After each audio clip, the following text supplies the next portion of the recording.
everybody. Mark Levin here. Our number, 877-381-3811. 877-381-3811. That caravan looks a little out of control there, Mr. Producer. That's some caravan. I thought they weren't going to hit our border until like mid to late December. Right, Jim Acosta? We'll get into that. You've heard it all day. I'm going to get into that. The Chief Justice's statement, I'm going to get into that.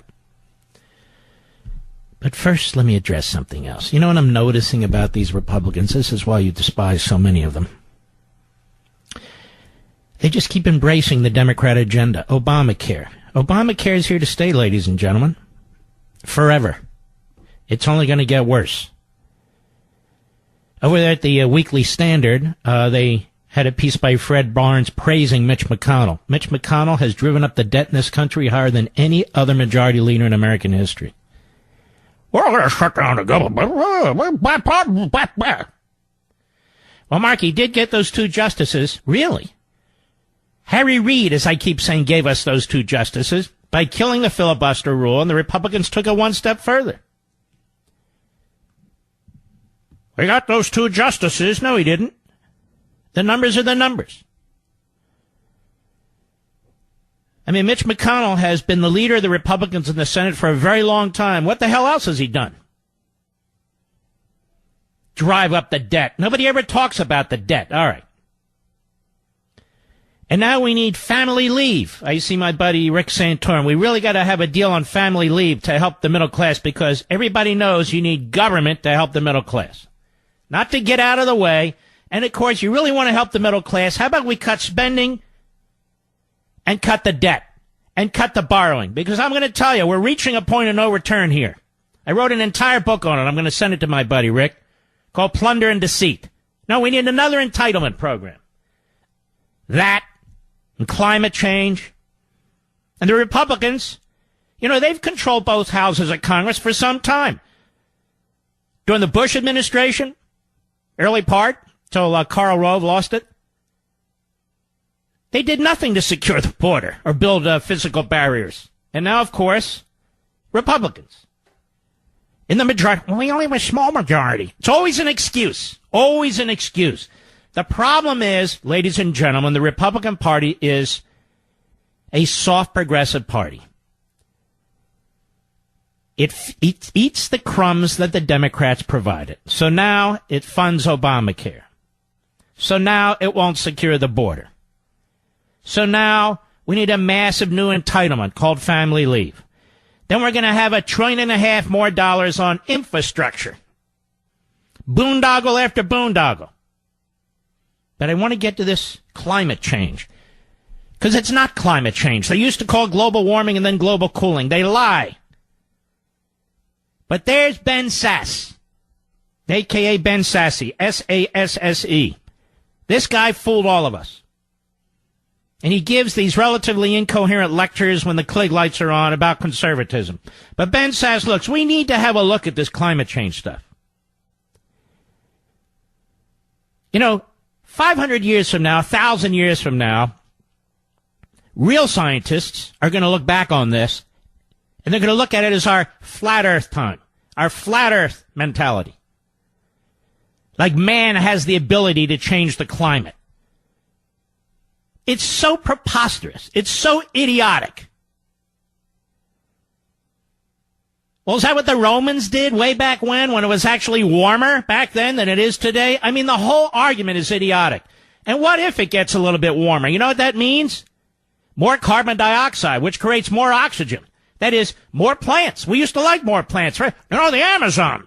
The Amazon's getting wiped out, and in about 15 minutes, the Amazon won't be around anymore. The Amazon is flourishing. You don't hear about the Amazon anymore. But when these politicians get involved in this stuff, and Sasse really is a dumb guy. He may be good in a classroom, but when it comes to a bigger forum, he's really a dumb guy. He knows nothing about this topic. Nothing.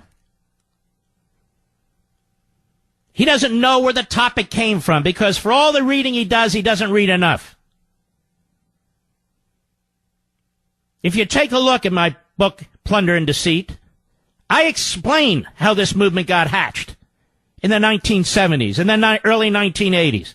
These are Marxists in Europe. They call themselves degrowthers. That's what they call themselves. It's an attack on capitalism. Naomi Wolf, another left-wing kook, but she writes a lot, and she's read a lot by the left. She already said, look, the environment and climate change, they are necessary to kill capitalism, in so many words. And then you have these Republicans. Oh, yeah. Do they ever defend capitalism? Here's Ben Sass on Fox News Sunday with Chris Wallace. Cut 14, go. Well, I think it's clear that the climate is changing. I think reasonable people can differ about how much and how rapidly. Let's just stop. Of course the climate changes. It's not static. It's not, this is one temperature, one season, and that's the way it is. Period. So this is an idiotic argument. Go ahead. Clear that it's changing, and it's clear that humans are a contributing factor. No, it's not clear that humans are a contributing factor. It's not even close to clear that humans are a contributing factor. Go ahead. The real question, though, becomes what do you do about it? Because you can't legislate or regulate your way into the past. We have to innovate our way into the future. And right now, you don't hear a lot of the people who put climate as their number one issue. You don't hear a lot of them offering constructive, innovative solutions for the future. It's usually just a lot of alarmism. But I think the report is important, and it shows that the climate is changing. The report is important. Did you read the report, Senator? It was a political manifesto. I actually read part of this report. Did you read this report, Senator? And by the way, Mitt Romney out of Utah, this is his big issue now, climate change. Mitt. So the Republican Party, I don't even know what the hell it stands for anymore. I really don't. I don't even know what the Republicans in the House ran on. Can you tell me what they ran on in this last election? They learned nothing. Nothing. Go ahead. But, for instance, you oppose what you call EPA overreach, including President Obama's climate change plan. According to the report, rolling that back, which would limit greenhouse gas emissions, is exactly the wrong approach. You know what upsets me, and I actually like Chris Wallace, is the news media has lost all notion of skepticism. They go right down the liberal line. Right down the liberal line. Can you tell me a major news figure, whether on Fox or any of the other networks, who dares to read and challenge this highly political report? Who even brings on a guest who might raise questions? I don't mean a politician. I don't mean a commentator. I mean serious people. No. Because they're all in. Go ahead. Yeah, well, I think we have to recognize that this is a global issue, and China and other countries that are rapidly building middle classes are going to be the number one drivers in the long term. So what the U.S. needs to do is participate in a long-term conversation about how you get to innovation, and it's going to need to be a conversation, again, that doesn't start with alarmism. I guess you don't need to lecture all of us on how you want the conversation to go, Senator. I guess you're not aware of all the new technologies that have actually reduced significantly the amount of carbon dioxide that our industries produce. It's right there in front of your face. You might want to try something called Bing.com or Google.com or DuckDuck.com. You might want to try just a minimal amount of research. That'll help you. Then we have Tom DeLay. Good man. I like Tom DeLay. I've always liked Tom DeLay. And here he is on CNN today. And listen to the way the idiot so-called reporter just pounces on it, because these are not news programs anymore. These are not journalists anymore. Cut 13, go. I tried to read the report that came out Friday, and frankly, it is horrible. It's a political document, and I can't understand why the Trump administration allowed. And I know that the statute calls for such a report, but for this kind of report, which is nothing more than a political document and an alarmist political document, why they let it out like this? They should have written a completely different kind of report based on real science. The climate change is real. Wait, so you think scientists in the administration, you think that they went, so you're basically saying that there was sort of a... Where do they get these 14-year-olds from? So basically, so you're saying you don't agree with these government scientists? We all know the government's right all the time. Now, by the way, notice they call Fox the statist or the government channel. Actually, it's the left that promotes government, and more government. They're angry at Fox because they have a handful of opinion makers who support the president. Clearly, Shep Smith does not. Clearly, Chris Wallace is more of a journalist than most of the others. Clearly, Napolitano does not, and so forth and so on. And this report at Harvard said 52 to 48%. Fox is negative on Trump. So my problem here is this Breonna Kyler knows nothing, absolutely nothing except propaganda. Go ahead. To do something that was inaccurate? I guess I'm not following you. Well, look at the report. The report is nothing more than a rehash of age-old 10 to 20-year assumptions made by scientists that get paid to further the politics of global warming. I hope you folks saw Patrick Michaels on my Fox show the other week, who is an expert in this area. He works for the Cato Institute, and he was outstanding. Now, why didn't they bring Patrick Michaels on Fox? Why don't they bring Patrick Michaels on CNN if they're going to have a discussion about this? Or MSNBC, or people like him? There are many. Why doesn't Shep Smith invite him on rather than denouncing everybody? It's the science. You're deniers. That's a newsman. So when you hear these politicians sanctimoniously, yes, there's climate change, and we just have to figure out new technologies to address it. Sass sounded like Obama the other day. Or these truly empty, mush-headed people on CNN and these other stations, quite frankly. Look, the planet is, the climate is changing. Don't be a denier. There's nothing we can do. That's the science. I remember the day when journalists were journalists. That day is long gone. And I remember the day when this sort of stuff would be laughed about. The leftists, the Marxists, they've succeeded enormously. They're even conquering some of the Republicans in the Republican Party. More when I return. I want to turn to Plunder and Deceit. Those of you who have these books, you're more knowledgeable, honestly, than those who don't. This is what I do nights, days, weekends. Ben Sass doesn't do it. The reporters that report on so-called global warming or what have, they don't do it. They're really very vapid, very surface level. And so as I pointed out in Plunder and Deceit, and you young people in particular should be listening to this because it's going to be your country that they're destroying.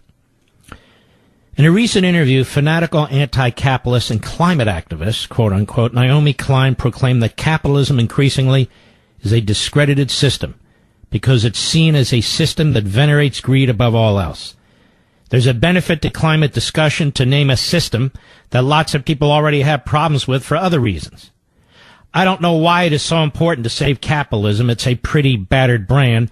Just focusing on climate is getting us nowhere. Many, many more people recognize the need to change our economy.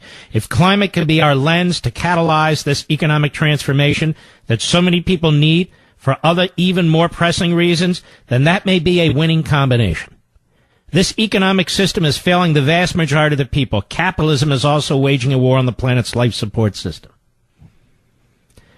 Now, much of the so-called environmental movement today has transmuted into an aggressively nefarious and primitive faction. In the last 15 years, many of the tenets of utopian statism have coalesced around something called the degrowth movement, originating in Europe but now taking a firm hold in the United States, and I must say, in the Republican caucus and the Senate apparently, the degrowthers, as I shall characterize them, include in their ranks none other than President Barack Obama. On January 17, 2008, Obama made clear his hostility toward, of all things, electricity generated from coal and coal-powered plants. He told the San Francisco Chronicle, you know, when I was asked earlier about the issue of coal, under my plan of cap-and-trade system, electricity rates would necessarily skyrocket. So if somebody wants to build a coal-powered plant, they can. It's just that it'll bankrupt them because they're going to be charged a huge sum for all the greenhouse gas that's being emitted. Now, degrowthers define their agenda as follows. Sustainable degrowth is a downscaling of production and consumption that increases human well-being and enhances ecological conditions and equity on the planet. It calls for a future where societies live within their ecological means, with open, localized economies and resources more equally distributed through new forms of democratic institutions. It is an essential economic strategy to pursue in overdeveloped countries like the United States for the well-being of the planet, of underdeveloped populations, and yes, even of the sick, stressed, and overweight consumer populations of overdeveloped countries. This comes from their writings in Europe. For its proponents and adherents, this is me, degrowth has quickly devolved into a pseudo-religion and public policy obsession. In fact, the degrowthers insist their ideology reaches far beyond the environment or even its odium for capitalism and is an all-encompassing lifestyle and governing philosophy. Some of its leading advocates argue that, quote, degrowth is not just an economic concept. We shall show that it is a frame constituted by a large array of concerns, goals, strategy, and actions. As a result, degrowth has now become a confluence point where streams of critical ideas and political action converge. Degrowth is an interpretive frame for a social movement, understood as the mechanism through which actors engage in collective action. Quote, the degrowthers seek to eliminate carbon sources of energy and redistribute wealth according to terms they consider equitable. They reject the traditional economic reality that acknowledges growth as improving living conditions generally, but especially for the impoverished. They embrace the notions of less competition, large-scale redistribution, sharing, and reduction of excessive incomes and wealth, quote-unquote. Degrowthers want to engage in policies that will set, quote, a maximum income or maximum wealth to weaken envy as a motor of consumerism and open borders, to reduce means to keep inequality between rich and poor countries. I'm quoting from their documents. And they demand reparations by supporting, quote, a concept of ecological debt, or the demand of the global north pays for past and present colonial exploitation in the global south, unquote. French economist and leading degrowther, Serge Latouche, yes, you heard me, asserts that, quote, we are currently witnessing the steady commercialization of everything in the world. Applied to every domain this way, capitalism cannot help but destroy the planet much as it destroys society, since the very idea of the market depends on unlimited excess and domination. He also abhors economic growth and wealth creation, the very attributes necessary to improve the human condition and societies. Quote, a society based on economic contraction cannot exist under capitalism. In fact, on July 18, 2014, scores of extreme groups throughout the world endorsed a proclamation titled Changing the System, Not the Climate, which calls for, among other things, an end to the capitalist hegemonic system. Degrowth is, quote, usually characterized by a strong utopian dimension, unquote. Its foundations rely on versions of, quote, economic relations based on sharing, gifts, and reciprocity, where social relations and conviviality are central, unquote. To implement this utopian vision of radical egalitarian outcomes, the degrowth movement employs strategies such as, and I'm quoting, alternative building, opposition and research. And in relation to capitalism, they can be anti-capitalist, post-capitalist, and despite capitalism. The degrowthers, you see, many of the people who are reporting on this have no idea what's behind this movement. None whatsoever. And they could care less. It's been mainstreamed, ladies and gentlemen. Mainstreamed on cable news, mainstreamed on network news. And you might say, well, these economists and these other people in the government, yes, they're not capitalists. They're government stooges. The degrowthers insist that governments establish a living wage and reduce the work week to 20 hours, apparently discounting the fact that the population of the globe has increased by several billion human beings in the intervening years. They call for bringing, quote, material production back to the levels of the 60s and 70s and returning to small-scale farming. Sounds like Mao and the Great Leap Forward. I think that only cost 60 million people their lives. And degrowthers decree, I quote, a moratorium on technological innovation, pending an in-depth assessment of its achievement and reorientation of scientific and technical research according to new aspirations. You actually hear Republicans and other people in the mainstream dumping on technology. They are regurgitating what these Marxist leftists are saying. Imagine the power and breadth of the police state necessary to enforce this form of autocracy, ladies and gentlemen. Imagine. Over 40 years ago, philosopher and author Ayn Rand in her book Return of the Primitive, the Anti-Industrial Revolution, wrote presciently that the statists had changed their line of attack. She wrote this: instead of their old promises that collectivism would create universal abundance and their denunciations of capitalism for creating poverty, they are now denouncing capitalism for creating abundance. Instead of promising comfort and security for everyone, they are now denouncing people for being comfortable and secure. The demand to restrict technology is the demand to restrict man's mind. It is nature, that is reality, that makes both these goals impossible to achieve. Technology can be destroyed and the mind can be paralyzed, but neither can be restricted. Whether and wherever such restrictions are attempted, it is the mind, not the state, that withers away. To restrict technology would require omniscience, a total knowledge of all the possible effects and consequences of a given development for all the potential innovators of the future. Short of some omniscience, restrictions mean the attempt to regulate the unknown, to limit the unborn, to set rules for the undiscovered. A stagnant technology is the equivalent of a stagnant mind. A restricted technology is the equivalent of a censored mind. Mr. Sass, I thought you were a professor, president of a college. You seem utterly and completely illiterate when it comes to this. And these journalists, rather than barking out and burping up the usual propaganda, maybe they ought to inform themselves too. I'll be right back. Mark Levin. I am prepared to debate any of these anchors on CNN, quite frankly on Fox, on MSNBC, over climate change. It's an open offer. It's an open offer this week, preferably, since it's fresh in people's minds, and you can study the report, and we can have a debate. Because I notice that you will not invite real experts on your program. Instead, we get politicians and so forth and so on. And you're trying to demean people who raise questions. Long gone are the days of skeptical journalists. They just take the left agenda and they run with it. Now and then they'll do an interview to try and show you that they're really not left-wing kooks, but they are. And after the top of the hour, I want to play you something Jake Tapper said, trashing the president over quote-unquote climate change, and they don't realize how stupid they are. Just like this immigration thing. The president was right on. He says it's an invasion. They're coming. They're going to be here soon. CNN, through their modern Walter Cronkite, Jim Acosta, said, no, it's in December, and basically implied the president was racist. These are propaganda mills. CNN is a propaganda mill.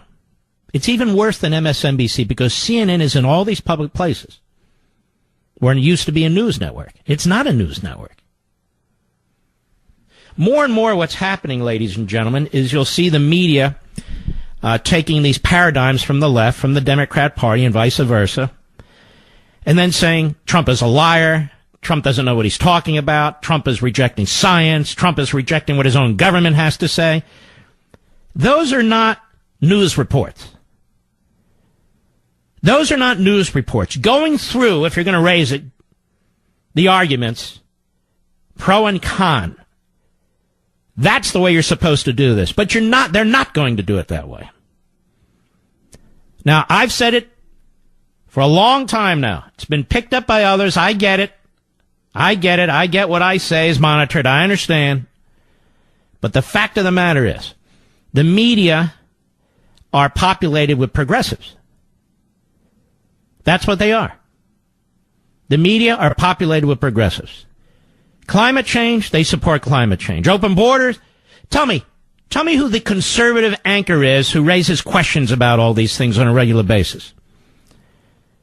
And by the way, only really one or two on Fox. So tell me who the others are. This is groupthink. Groupthink. How dare you raise any questions about climate change or who causes it or what? So these weakling Republicans like Sass and Romney, in order to be promoted in the media, ooh, these guys are thinkers. They cave. They buckle. It's easier to do. I'll be back. Hello, everybody. Mark Levin here. This is Hour 2. Our number, 877-381-3811, 877-381-3811. We're going to get to Jake Tapper in a second, but I had to check numerous so-called media outlets to make sure this wasn't a spoof. This is from Friday. The headline, Dimming the Sun, the answer to global warming. And then, of course, they put a question mark after it. Matthew Robinson, CNN, but he's not the only one. Yahoo News and so forth. Scientists are proposing an ingenious but as yet unproven way to tackle climate change, spraying sun-dimming chemicals in the Earth's atmosphere. Now, ladies and gentlemen, this is the federal government, which is about as incompetent as it gets. The research by scientists at Harvard and Yale universities published in the journal Environmental Research Letters proposes using a technique known as stratospheric aerosol injection, which they say could cut the rate of global warming in half. Now, if we cut the rate of quote-unquote global warming in half, what happens? Anybody know, Mr. Producer? The Earth gets colder. If they could do this, which they can't, but the Earth gets colder. Less plants, less growing season, less food. The technique would involve spraying large amounts of sulfate particles into the Earth's lower stratosphere at altitudes as high as 12 miles. The scientists proposed delivering the sulfates with specially designed high-altitude aircraft, balloons, or large naval-style guns. Do you believe this crap? Despite the technology being undeveloped and with no existing aircraft suitable for adoption, the researchers say, quote, that developing a new purpose-built tanker with substantial payload capabilities would neither be technologically difficult nor prohibitively expensive. Of course, they've never left the classroom, these two knuckleheads. The report does, however, acknowledge that the technique is purely hypothetical. And then it goes on. I mean, it's purely hypothetical. But that's what the left wants. Because there's more government, more taxation, more regulation, less individual liberty, less free markets, less technology. I mean, that's what they're all about. Now let's hear Jake Tapper. Jake Tapper, who dares not have a serious person on his program to discuss quote-unquote climate change. Jake Tapper, a liberal and a Democrat who worked for a liberal Democrat member of the House, Mezvinsky, and worked for Handgun Control, Inc., and obviously it has affected how he thinks. Here's what he said not too long ago, an hour or two ago. Go ahead. All part of a pattern that you're familiar with, I'm sure, where the president disregards facts in favor of whatever reality he finds most politically or personally expedient at the moment. Vaccines cause autism. Well, let's stop here. What kind of a news report is this? What kind of a news report is this? The climate change anchor. The Obamacare anchor. The it's not an invasion, it's a caravan anchor. But more on that in a moment. Go ahead. But he believes it. He saw multiple New Jersey Muslims celebrating 9/11 on television. That's false, but he believes it. The list goes on and on. But now the consequences are literally life and death. And the president is ignoring the conclusions of the experts who work in his administration. You don't even know who these experts are, Jake. That's what a phony you are. You're not a serious journalist. You don't even know who these experts are. You didn't take time to look into their backgrounds. You only read a government-issued report. And that's what I mean now. We have journalists, when the government issues a report, if they like the outcome, if they like the policy, then they push it. Then they push it. Go ahead. Such as the CIA's assessment that Saudi Crown Prince Mohammed bin Salman was behind the murder of journalist Jamal Khashoggi, or the intelligence community's conclusion that Russia sought to interfere in the 2016 presidential election. The president knows that they sought to interfere in the election. And they have repeatedly sought to interfere in our presidential elections. But what you don't report, Jake, is the extent to which the Obama administration interfered with our election and what they did about the Russians interfering in our election, which is almost nothing. That's why you're not a serious journalist. But let's try this game, shall we, Jake? Fake Tapper? As my buddy Victor Davis Hanson has reported in his column, didn't CNN reporter Manu Raju in December 2017 falsely assert that Donald Trump had advanced access to hacked WikiLeaks documents? Such a false charge smeared Trump Jr. And it may have spawned all sort of subsidiary rumors that he was on the verge of a Mueller indictment. What were Raju's sources for such an inaccurate charge? Or why did CNN anchor Chris Cuomo falsely assert that only the media, that is, outlets like CNN, could download the hacked email trove of John Podesta, as if it was illegal for anyone else to do the same? For example, remember, it is illegal to possess these stolen documents. It is different from the media. So everything you learn about this, you are learning from us. That's what he said. What CNN legal counsel gave him, such absurd legal advice. Why did CNN's own unnamed source, namely Lanny Davis, later deny he had ever given CNN any information that Donald Trump had advanced warning of a meeting between Russian interests and Donald Trump Jr.? Why did not the authors of the false story, Jim Sciutto, Carl Bernstein, and Marshall Cohen, retract in full the allegation, or at least explain exactly why their not-so-anonymous source, Lanny Davis, was claiming that he never told the three that his client, Michael Cohen, had professed foreknowledge of the meeting on the part of Trump? Why were Thomas Frank, Eric Lichtblau, and Lex Harris, the supposed dream team of CNN investigative reporters, all forced to resign from CNN? Was it their collective but false report that Anthony Scaramucci was connected to a $10 billion Russian investment fund? What were the sources for that fake account? Did the news account hurt the Trump transition? Would they have been so fast and loose with the truth in the case of President-elect Hillary Clinton? Might they instead have reported at about the same time on the Clintons' campaign funding of Fusion GPS and the Christopher Steele project?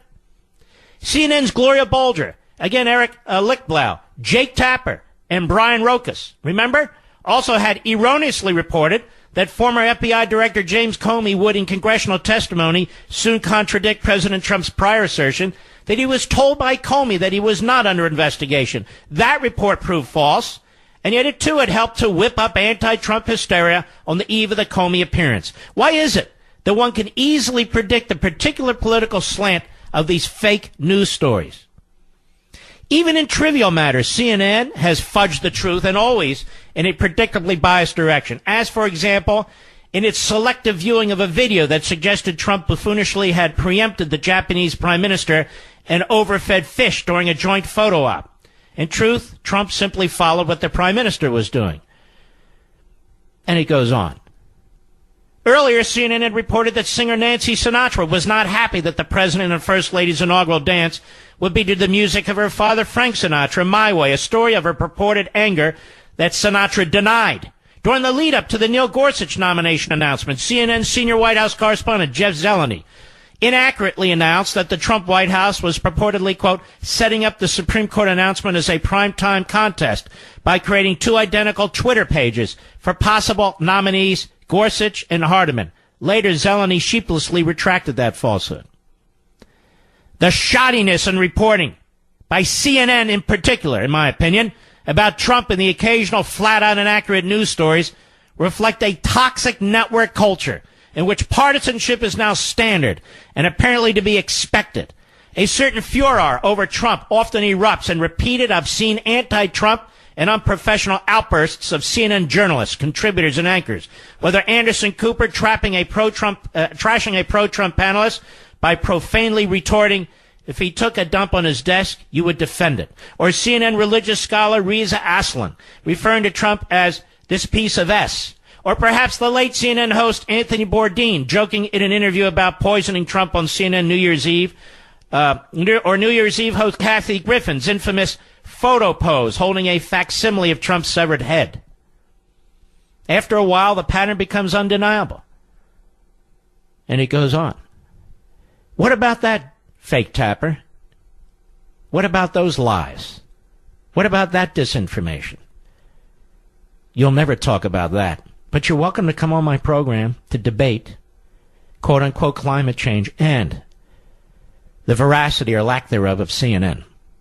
Lies. All these liars working for CNN.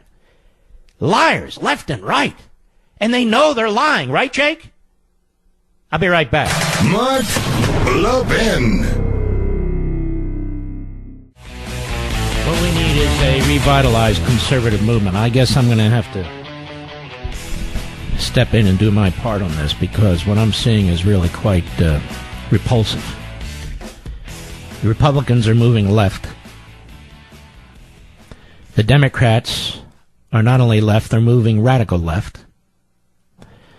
The courts are out of control. The borders are wide open. The media have become the mouthpiece for the radical leftists. They lie. Jake Tapper is a liar. CNN lies.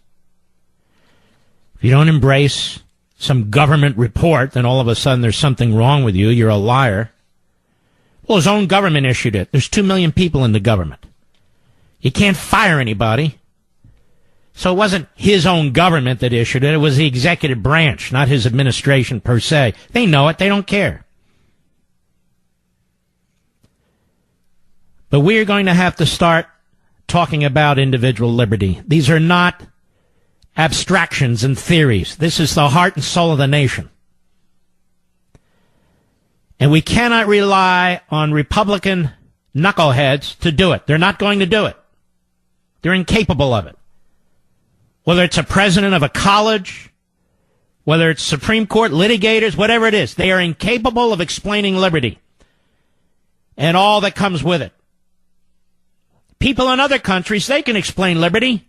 Many of them don't even have educations. They'll tell you all about liberty because they don't have it. We should be able to appeal to younger people because the government's not just about authority these days, it's becoming authoritarian. And younger people don't appreciate that, so we ought to try to talk to them. But we don't.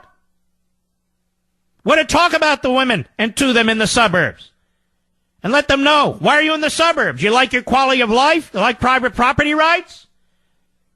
You like productivity that gives you the greatest life on the face of the earth? Well, then stick with us.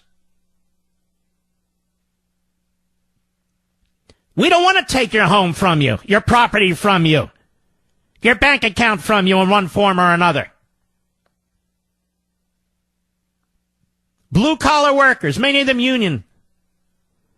Stop with the Bernie Sanders stuff, with the tariffs. Explain. We are going to create the most powerful economic engine on the face of the earth, as we did in the 1980s. It moved right into the 1990s.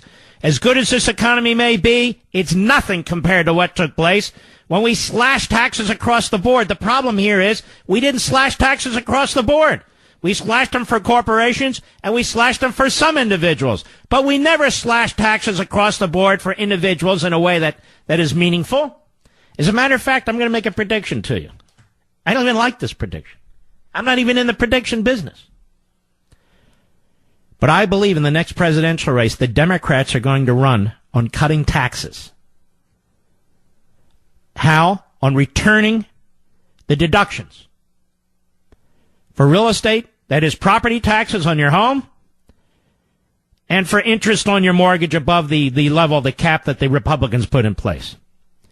Walter, you're going to be subsidizing blue states. Let me tell you something. Not only is that a stupid argument that Paul Ryan and others pushed out there, and many of you fell for it, blue states don't pay federal income taxes. Individuals pay federal income taxes.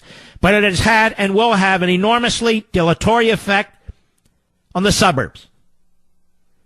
It'll have a dilatory effect on the suburbs. There's a lot of Republican voters in the suburbs, or at least there were. And they're not going to feel it until this tax time, because it hasn't really happened yet. So you're going to see the Democrats run on, we'll give you back deductions on your homes and on your mortgage interest. We'll take that cap off. And what are the Republicans going to do then? What are they going to do then? It's a good argument for the Democrats. So we need to get back to, I mean, we've lost our way now. The Republican Party has lost its way. And then they turn on the president.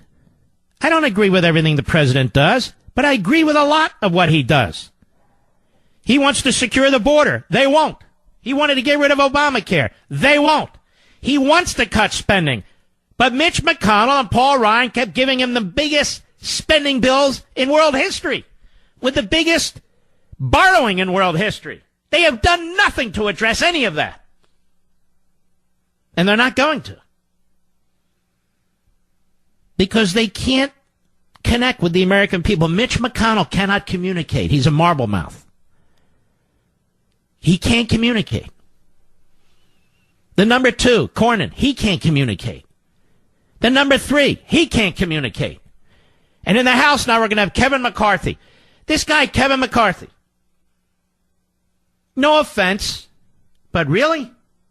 That's the best you can come up with? Kevin McCarthy? He's a glad-handing rhino. No offense. It's the truth. I'll speak the truth. Then you have this Trey Gowdy on the way out the door. He's attacking Ivanka Trump. What a dummy. Oh, look here. We got to check into her private emails. How about we check into your private emails there? How about we check into your private emails?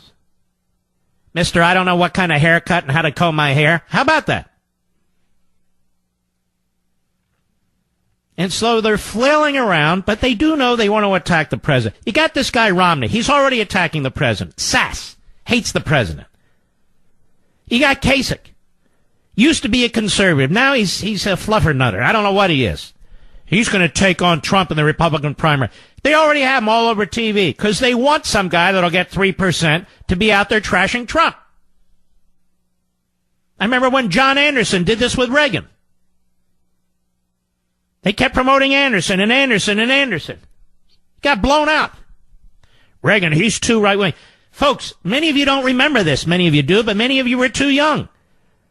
They used to attack Reagan as a dummy. They used to attack Reagan as an ideological extremist. They used to attack Reagan, like Tapper does, as a liar, as misinformed. This is their playbook. It's just much worse in the case of Trump. Much worse. There's never a smart Republican president. George W. Bush was stupid. George H.W. Bush was an airhead. Remember? Nixon was evil. Nixon's a crook. Reagan's a dummy. We're going to go after Trump and his different investments with Saudi Arabia and this one and the other. Meanwhile, the Democrats leave office. They become zillionaires. Al Gore. Al Gore worth $200 to $300 million. The Clintons. $250 million since they've been out of office. The Obamas, $100 million. Nobody dares question any of that. Well, that's okay. The Republicans had any guts, among other things, they would say, okay, we want to look at the Obama's tax returns. Why? They're out of office. Well, we want to know how an ex-president and an ex-first lady became so filthy rich. I'll be right back. Did they change my password, Mr. Producer, into the call screen thing? I sure as hell hope not, because... There we go, we're in, because I want to speak to my peeps. It's Cyber Monday. Hello! Cyber Monday, and today only.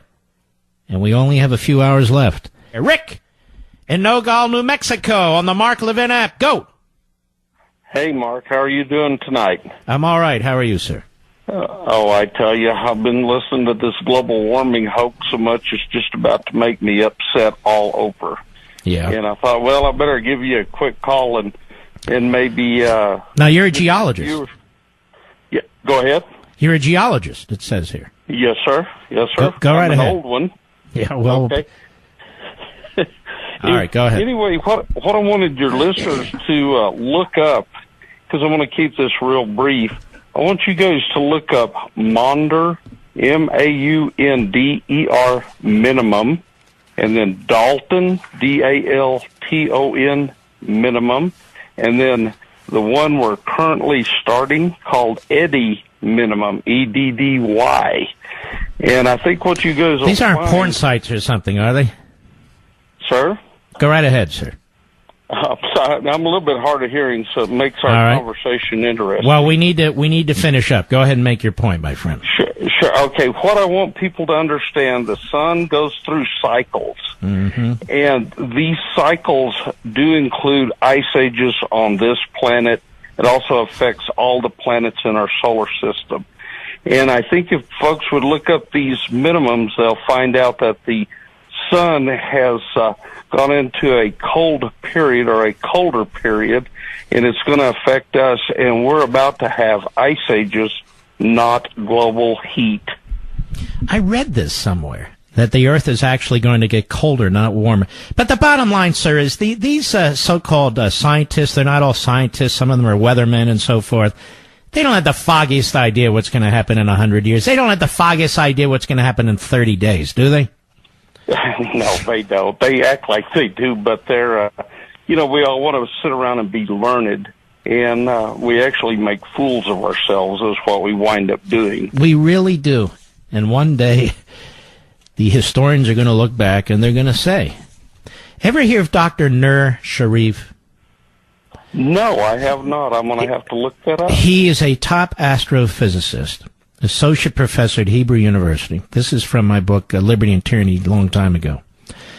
He says, like many others, I was personally sure that CO2 is the bad culprit in the story of global warming. But after carefully digging into the evidence, I realized things are far more complicated than the story told us by many climate scientists or the stories regurgitated by the media.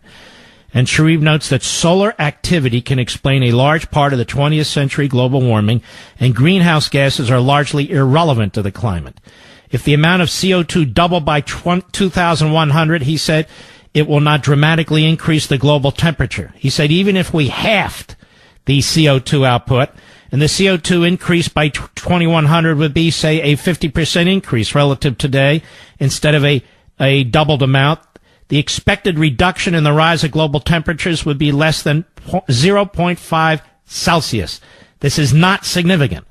He's saying we don't have any control over this. It's the sun.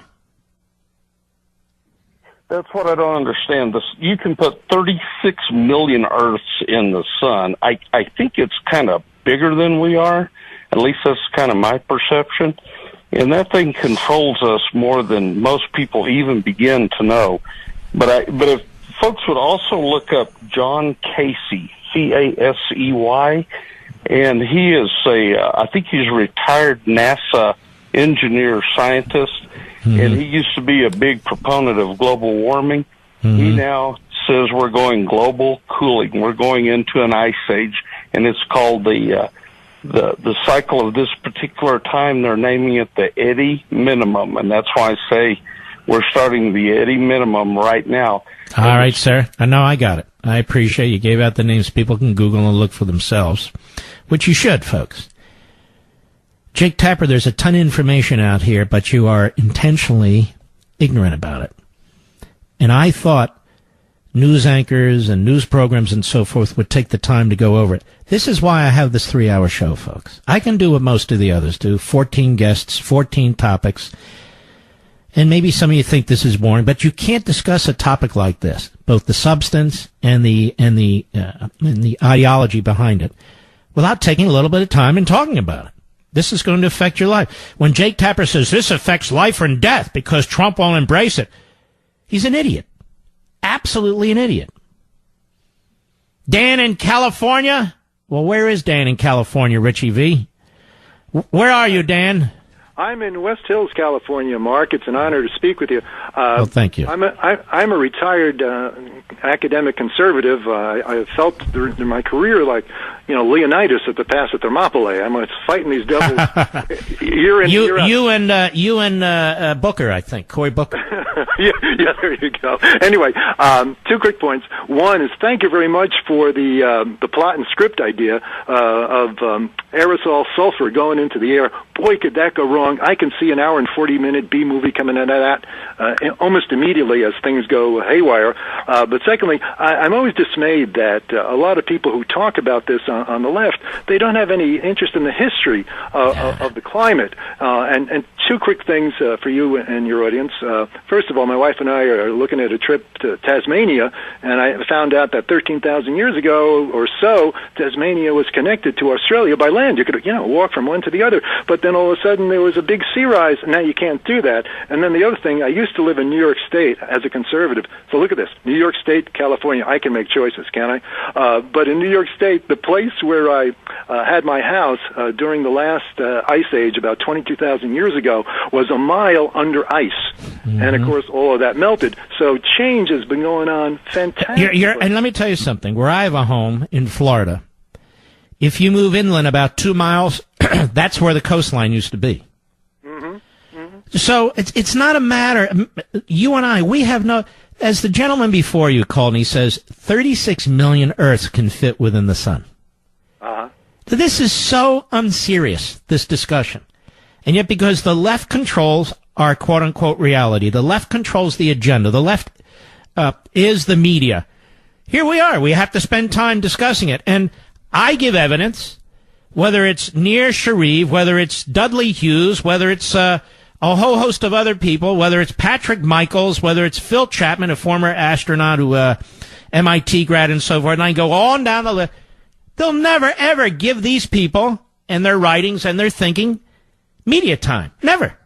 Mm-hmm. Mm-hmm. All right, my friend, I appreciate your call. How am I doing commercial-wise, Mr. Producer? Good? All right, let's keep going here. Let's go here. All right, who do we have? Tony in Gainesville. Is it Virginia?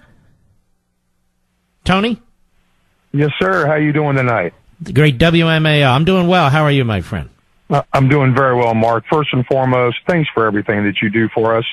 You hold people's feet to the fire. Nobody does it as well as you do. And it is so much appreciated by so many other people that don't get the opportunity to thank you. And I, for one, thank you very much. Well, Tony, you're very, very kind. Thank you for what you all do for me.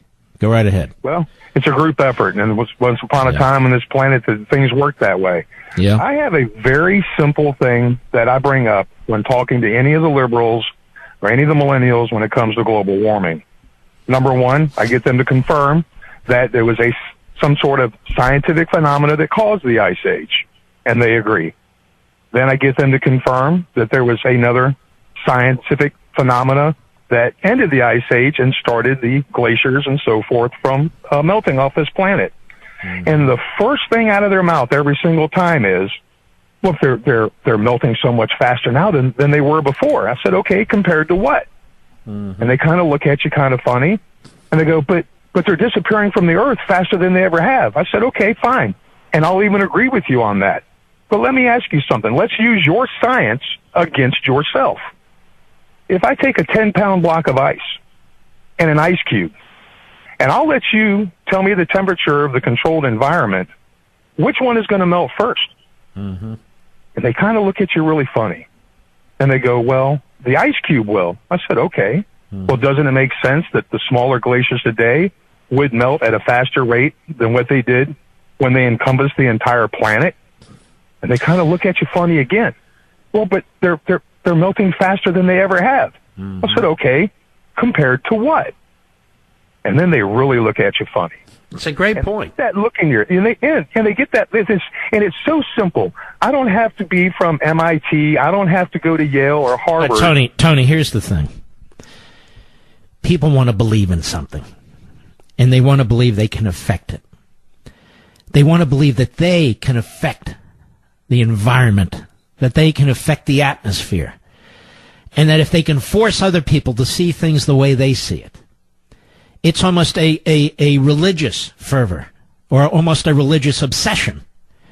And many of these people aren't terribly religious when it comes to actual faith, but they have faith in the ability of secular man to affect the skies, to affect the planet, to affect the climate. And politicians, of course, cling on to this, and bureaucrats cling on to this because they make careers out of it. Effectively, they have tenure as a result of it. They are celebrated in the media. And, of course, our government, which is incapable of securing the border, our government, however, the same people in the government are so smart, so qualified, so able, that if we just give them more power, more of our resources, surrender our decision-making to them, let them devour more and more of the private sector, undo capitalism and embrace socialism, things will do very, very well. And yet when you look around the world, what do you have? Police states, you have genocidal regimes, you have massive poverty. That's what government gives you. That's why we have a constitution that sets up the right kind of government. But the kind of government being promoted by CNN and MSNBC, the kind of government being promoted by our so-called news media, the kind of government being promoted by bureaucrats and so forth is extremely hostile to success, to wealth creation, to the individual, and to liberty. Thank you for your call, my friend. I'll be right back. Mark Levin. Bill, Clark, New Jersey, the great WABC. Go. Hey, Mark, how you doing? Okay. So I just want to be clear. So 48 hours after a report comes out about global warming, dozens of government agencies, NASA, Nobel laureates, scientists, all across the globe kind of agree on one thing. Whoa. Scientists all across the globe didn't produce that report. Our bureaucracy produced the report. Oh. So why did you say scientists all across the board produced the report? But anyway, go ahead and make your point. So you're going to discount it 48 hours after it's in... Sir, you haven't even read it. You don't even know what you're arguing. All you're doing is knee-jerk stuff, which is what annoys me about you libs. You turn this economy inside out. It doesn't matter how much we explain it. You sound like Jake Tapper. How about the 31,000 climatologists, scientists, 9,000 of whom are PhDs, signed the petition in Oregon a few decades back and said, no, there's either no global warming or it's not man-made. Are you familiar with that, sir? In the 31,000. Just going to discount mine, I'll discount yours. Okay? You don't have to discount anything. You come on this show and you sound like an idiot. So move along. That's what I mean. He's got nothing. He hasn't even looked at the report. I looked at the report. I didn't read it all, but I read enough. This is why the UN task force that was set up several years ago, filled with lies. This is why they had that email scandal in Britain, you might recall. Filled with lies. This is what they do. And then they say, you're not allowed to challenge anything. You're not allowed to discuss it. The hell, of course I'll challenge it. Of course I'll discuss it. It's our future. That's important. So this guy comes on, he's bullet. You're telling me, and he's Nobel laureate. He hasn't even looked at it. He has no idea. Lowell, Longview, Texas, the great KTBB. Go. Mark, I think you read a book. Hopefully the last part of it is Contempt Prior to Investigation. I think there's a book that you may have read that is at the end of that book. Thank you for putting on George Carlin because it points out one thing. Man will stay in a always state of ignorance. It is a ban to all education and a bar to all argument.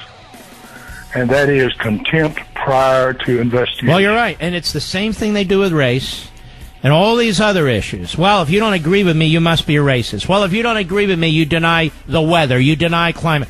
I don't buy into this, folks. I take it on and I fight it, and so should you. Otherwise, you're going to become zombies. I mean it. I'll be right back.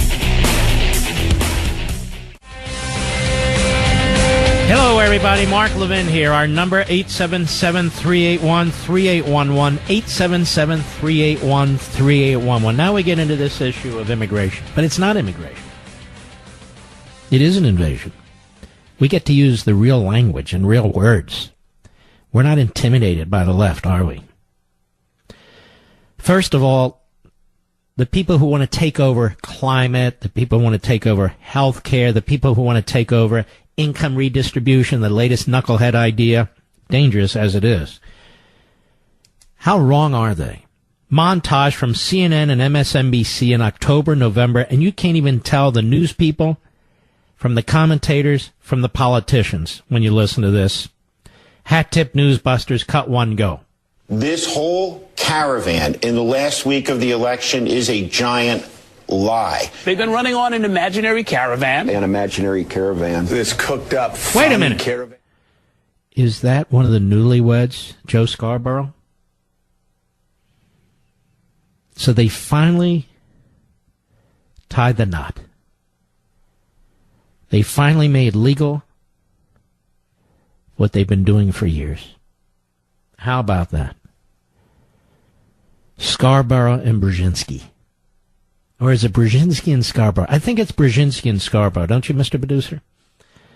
The wife's name's supposed to come first in many instances, isn't it? Brzezinski and Scarborough. Or as we like to call them, BS. Let's start from the top. We have the bigot by the name of Steve Schmidt. He starts. Go ahead.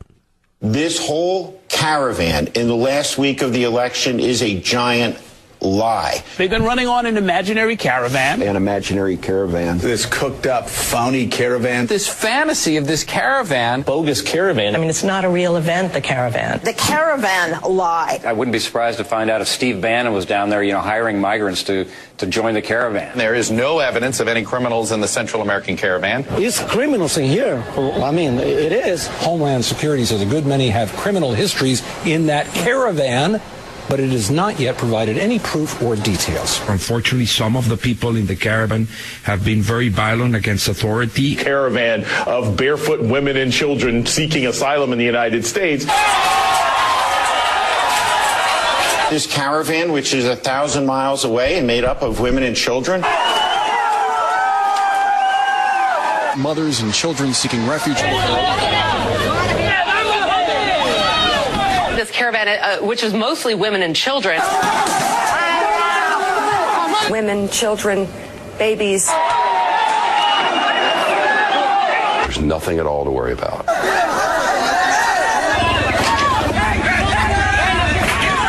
This is Trump's Reichstag fire. Yeah. It is a lie. This is sick, this Steve Schmidt with his constant references to the Third Reich. Reichstag. I mean, it's just so sickening. And why isn't he fired? Why isn't he forced to apologize? Seriously.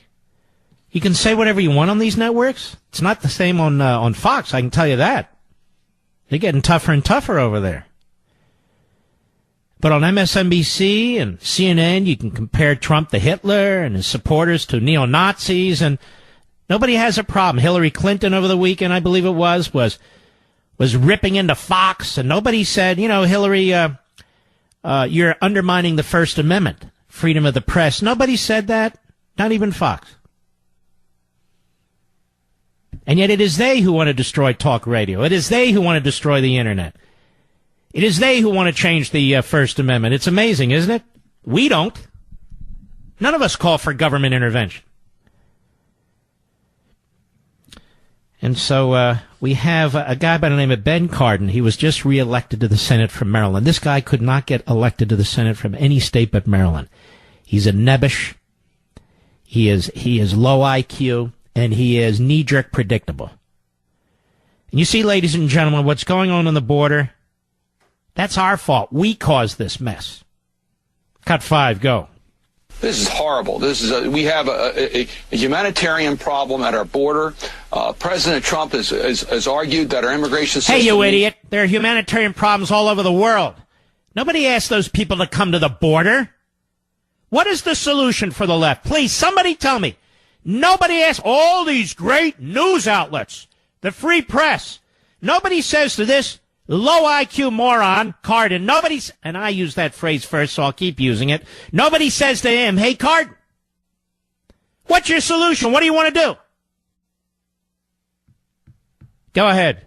Yet, for the last 2 years under his presidency, controlling both the House and the Senate, the Shut Republicans... up. I detest these people.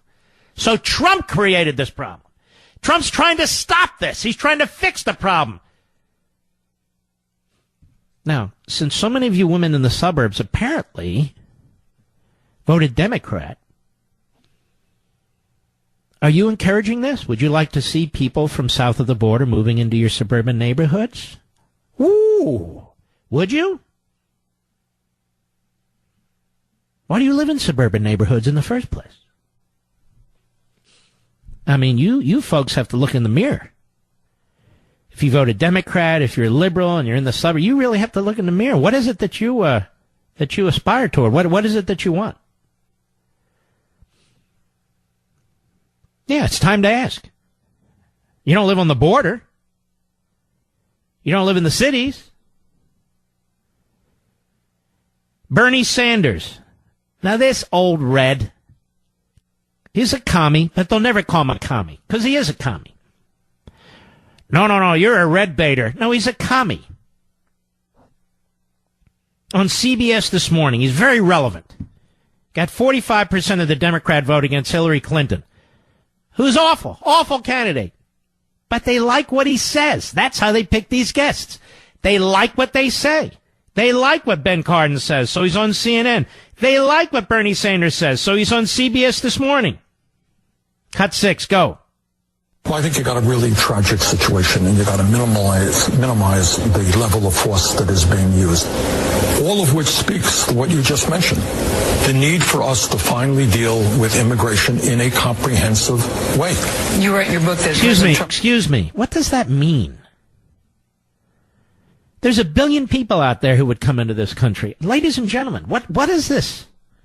We have a government and a party within the government and a half a party in the Republican Party in the government that do not embrace the whole idea of a nation state with sovereign borders. This, as recently as 10 years ago, was a bipartisan position. But it's over. So we're supposed to change the country for the Democrat Party and their mouthpieces in the media? We're supposed to surrender all reasoning and rationality? We're supposed to have open borders because the Koch brothers want open borders? And the AFL-CIO now wants open borders? What the hell is this? Go ahead. Wrong side of decency on this issue. He's on the wrong side of history and the wrong side of decency. Right now in this country, you got some 2 million young people who were raised in this country, who know the United States is their only home. Stop. Unfortunately, it is this president who offered them all amnesty and citizenship. 1.3 million. You may recall, ladies and gentlemen, but the Democrats wouldn't buy that deal. The Democrats would not accept that deal. Is there a leading Democrat in this country, even a quasi-leading Democrat in Washington, D.C., who is speaking out against what's going on the border? That is, against the invasion that's taking place? Not one. Not one. Not Schumer, not Pelosi, not little Dick Durbin, not Steny Hoyer. None of them. None of them. And I'm going to tell folks in the Democrat Party, I'm going to tell you a little secret. And I have the guts to tell you this because it's true. They're building a new constituency. You blue-collar workers, whatever your race, whatever your gender, you're not in their new constituency that they're building. African Americans, you're not really in their new constituency that they're building either. Because they can get an endless supply of Democrat voters south of the border. I'm sorry, that's exactly what's going on in this country. And people who haven't awakened to this yet are fooling themselves. The Democrat Party has made a decision. It's completely reverse course from the 1990s. Completely reverse course. The Democrats in the 1990s were some of the most vociferous opponents of illegal immigration and excessive legal immigration. Now, they won't even speak out against what's going on the other side of the border. Instead, they attack the United States. Instead, they attack the sitting president of the United States, who has an obligation to protect that border. Go ahead. To death of being deported. They're in the military. They're in school. They are working. Very few are in the military. We've gone through those numbers before. But I promise you, on CBS this morning, they'll never challenge Bernie Sanders. Never. A tiny fraction are in the military. And I don't have a problem with them. Now, that is, if you're going to go in the military, you should get citizenship. I don't have a problem with that. But we're not talking about that, are we? And notice, again, never challenged. Never challenged. Go ahead. Rhodes Scholar. That's right. Oh, well, we got a Rhodes Scholar, too. So King, on CBS this morning, is helping him along, you see. We have Rhodes Scholars. I mean, for crying out loud. Those are Rhodes Scholars on the border there, ladies and gentlemen, throwing rocks. Men in their 20s, 30s, or Rhodes Scholars. Rocket scientists. You never know. Go ahead. 10 million people in this country, including several million who are sustaining our agriculture in this country. All right, that's enough. I just cannot take this. So lawlessness is okay if they pick lettuce. Do you realize how racist this guy is? Stereotypical the left is. They're never called out. This is why Bernie Sanders, despite repeated requests, will not come on this radio show. This is why Bernie Sanders will not come on my Sunday Night Fox show. He's a coward. He's a coward. He knows I know who he is. He knows I know what he wants to do to this country. He knows that I read the same books he did with Marx and Engels and Hegel and Rousseau. He knows that I know what he knows. So he'll do an interview with these dunderheads. That's not news. Did you hear any news there whatsoever? Any news? Not a word. I'll be right back. There can be no end, ladies and gentlemen. There can be no end to the progressive or radical left's project, to their experiment, because it doesn't work. And so, as I wrote in Ameritopia, they always have to blame the system. They have to blame some group, some element within the system. They're never circumspect. So the problem with Obamacare is it's piecemeal, and what we need is single-payer Medicare for all, and things of that sort. And then you get into these societies that have done those sorts of things, and then they really, really need to clamp down on the people. Because the government would work perfectly but for the people. And this is what happens in these autocratic, centralized governments, and can happen to this country in the decades ahead. You've got Booker and Harris, now both of them promoting a minimum income for all people, starting at birth. No discussion about the debt. No discussion about entitlements that are already heading toward bankruptcy. No discussion about the work ethic. None of that. They have plans. They always have plans. These are people who really are not substantive. These are people who've been in politics their entire life or been in public office their entire life. Not all of them, but too many of them. They have no comprehension of what it takes to make a living, to make a product, to hire people, to work on an assembly line, to drive a truck, to this, and the rest. And so these societies have to get increasingly iron-fisted, and individuality has to ultimately be stamped out. Liberty has to be ultimately constrained and then stamped out. We need conformity. Conformity. Here's our government's goal, and everybody must move in that direction, and that's how your worth will be measured.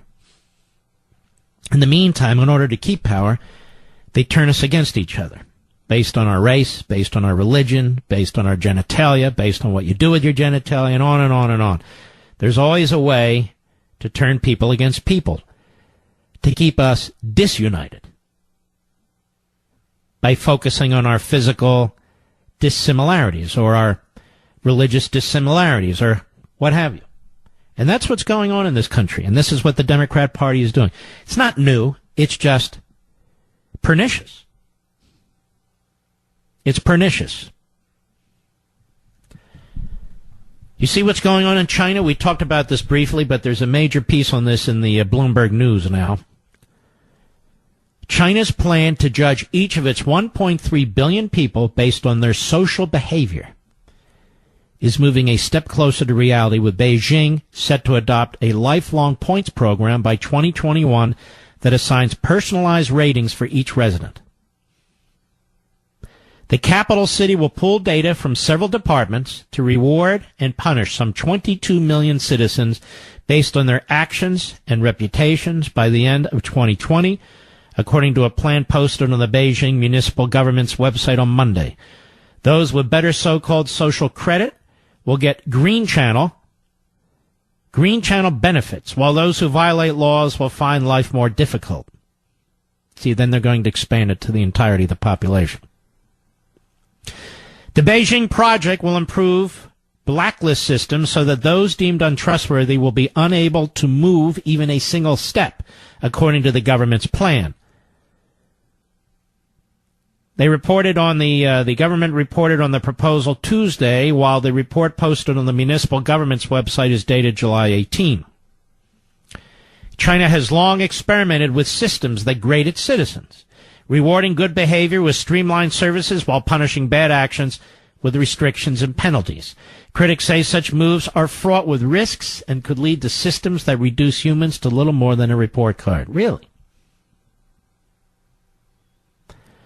Beijing's efforts represent the most ambitious yet among more than a dozen cities that are moving ahead with similar programs. Hangzhou rolled out its personal credit system earlier this year, rewarding pro-social behaviors such as volunteer work and blood donations while punishing those who violate traffic laws and charge under-the-table fees. By the end of May, people with bad credit in China have been blocked from booking more than 11 million flights and 4 million high-speed train trips, according to the National Development Reform Commission. There's your brave new world. We're creating our own brave new world here, right in the United States of America, where terms are unraveled and then put back together again, where words and phrases are banned, where, oh, you don't agree on climate change? Something must be mentally wrong with you. No, you don't believe in securing the border? You must be a racist, and so forth. I'll be right back. The day is going to come, unfortunately, when your federal government will decide how much energy you can actually use in your home and your businesses. They're already monitoring it. They just get it from public utilities.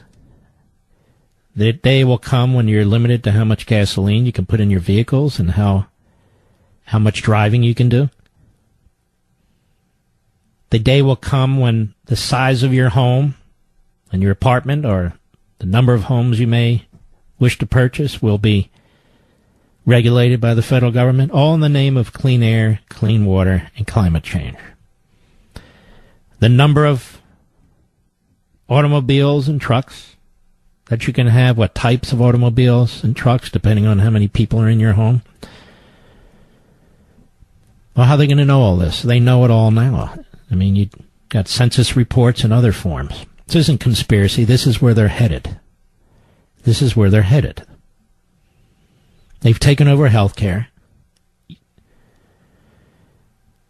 You have to go through a list of doctors to see who takes your insurance or not. I mean, that's all new.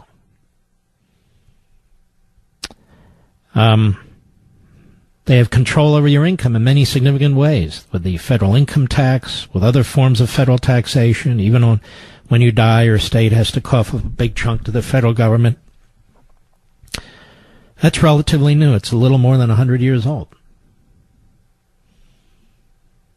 Healthcare, income, climate. That's a pretty powerful government, don't you think? It's all extra-constitutional. All of it. You'll never have a discussion like this on CNN or MSNBC or most of these other networks, quite frankly, even the friendly ones. You just don't. Have you gotten your copy of Our Police? Hanukkah, I believe, starts this weekend, or it's close. Christmas starts shortly thereafter. Most of the chain bookstores, that is Barnes & Noble, they only have a few there by their choice, which is really pretty outrageous. Books A Million has a significant number, as do some other bookstores.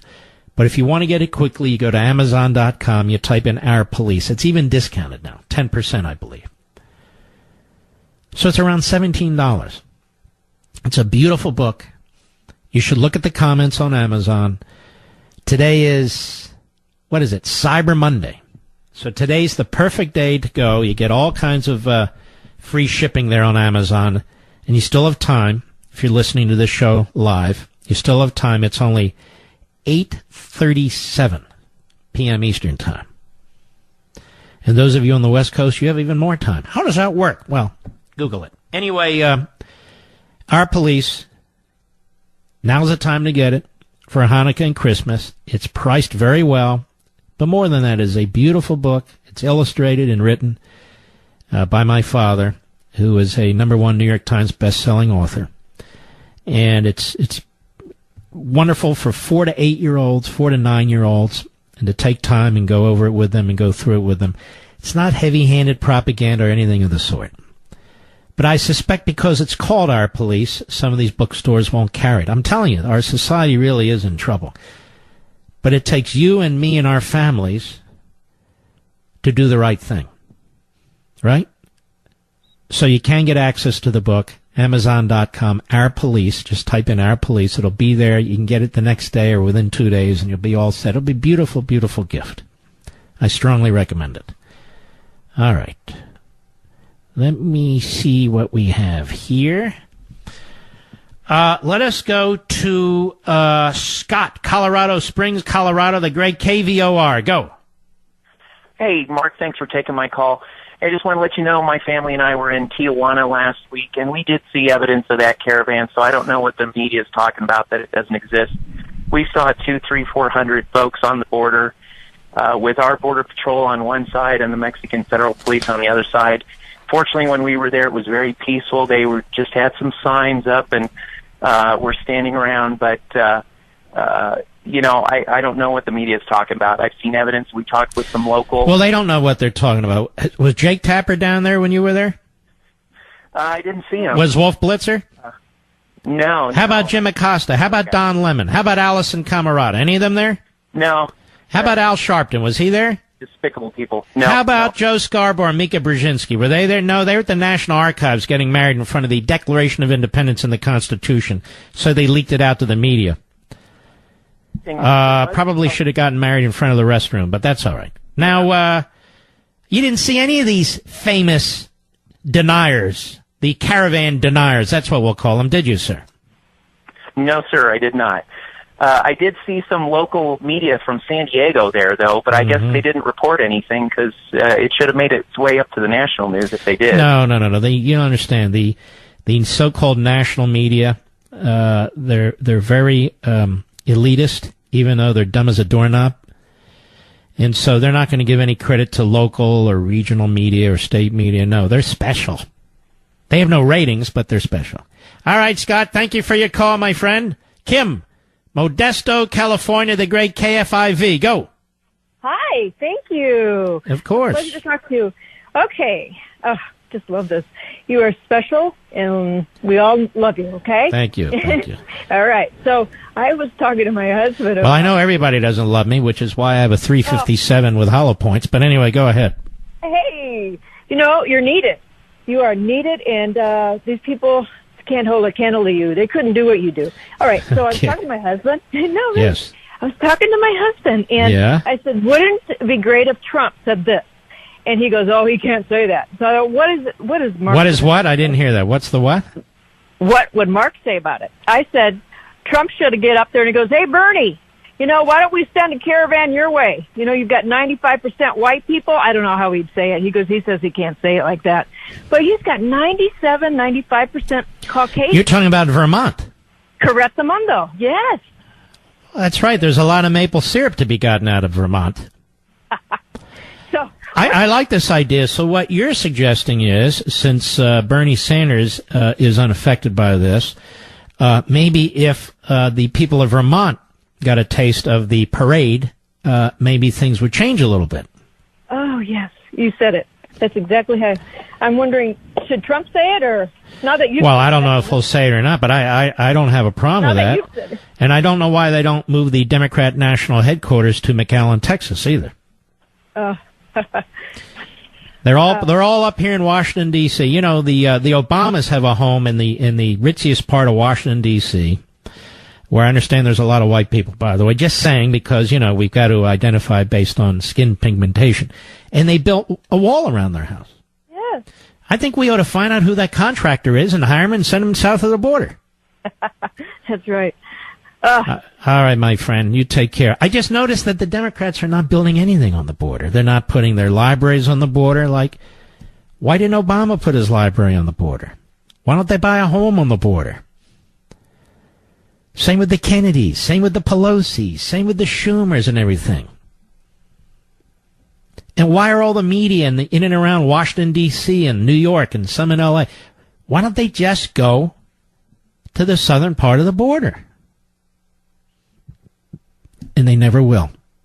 Grace, in Kansas, the great KNSS, go. I'm a constitutional conservative. I voted for President Trump, and I strongly support him. I also have a background in science. What I want to say is I think liberals try to suck us into climate change discussions to make us look silly. There's no winning that argument. I don't think it belongs in politics anyway. But it is in politics, and you must confront it. Otherwise, they win the field. Except, why do we have to keep talking about it? It's not the hill I want to die on. Well, what hill do you want to die on? I haven't figured that out. Well, you better figure it out, because there's a lot of hills that need to be dealt with here.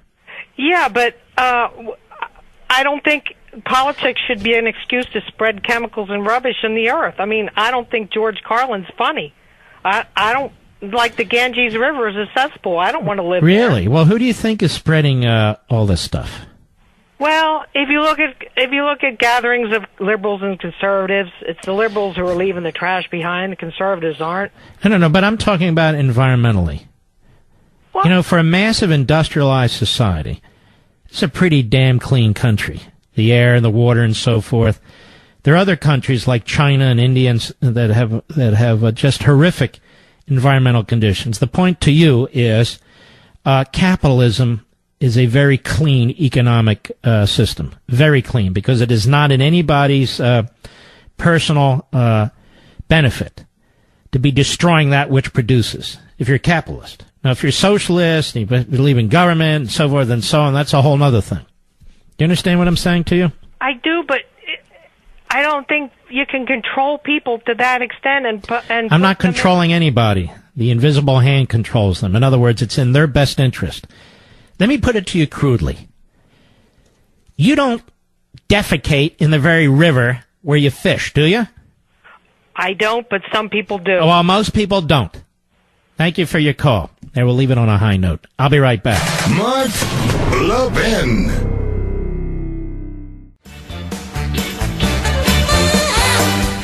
Where's the guy with the hamburger? What cut was that? This guy, Phil Mudd. Would you play that? This fool's on CNN. Go ahead.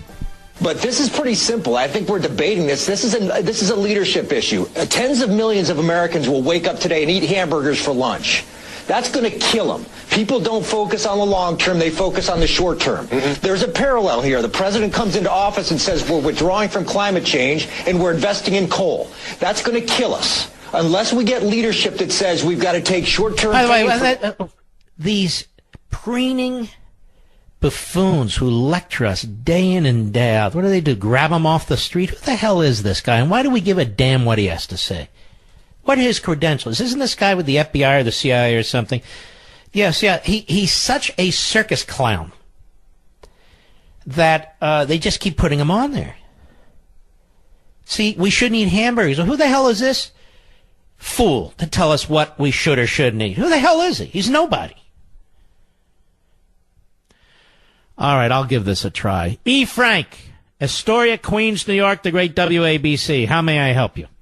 Yes, good evening, Mark. I just wanted to talk a little bit about the issue regarding the caravans coming through Mexico. What and, caravan? Crashing into... What caravan? Jim Acosta said, they're far, far away, so I have to believe Jim Acosta. Yeah, well, I voted for Donald Trump, even though I'm a Democratic liberal and I'm Catholic as well. I voted for him because I trust his judgment. I know that he's also, I don't want to say this, I actually know him indirectly because we used to ride the same train, the F train. Oh, very interesting. Yeah, 74th Street and Roosevelt Avenue, so we know each other. But he knows you well, I take it, E. Frank. I kind of know him quite well. Really? But yeah, from Queens, Queens, New York. There's a lot of people in Queens and New York, sir. We are very nitty. A lot of people who take the subway, a lot of people who take the train in Queens, New York. I'm familiar up there on Parsons Boulevard, and he's familiar. May I ask you a quick question, E. Frank? Why E? I never asked you that question. Well, it's a black name. Even though I'm Hispanic, they named me with a black name. They said, my child was born in the 70s under Lindsay. Many of the things coming out. I have never heard of an African American named E. Frank.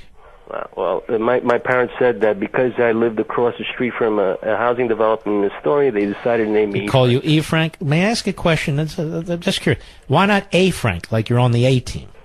I have no idea. They said, we're going to name you this because you were born in 1970. I think you grew up in the... They told you this when you were born?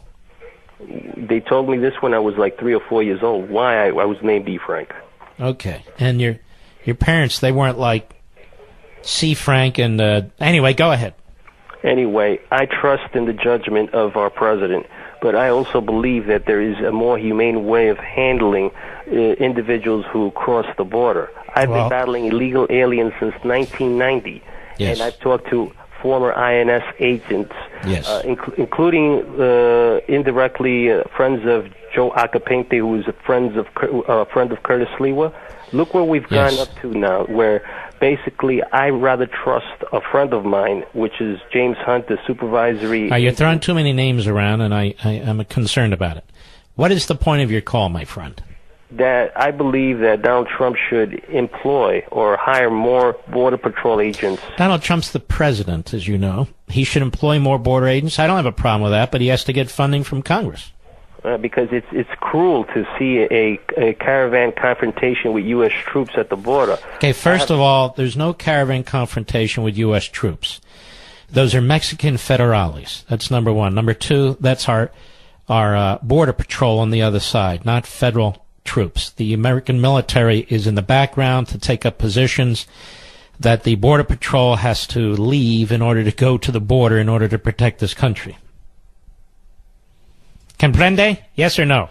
Yes, absolutely. All right. Thank you, my friend. That was 3 minutes of absolute edification. Let me put it that way. Ladies and gentlemen, we salute our armed forces, police officers, firefighters, and emergency personnel. Hope you'll check out LEVIN TV, and I'll see you tomorrow. God bless.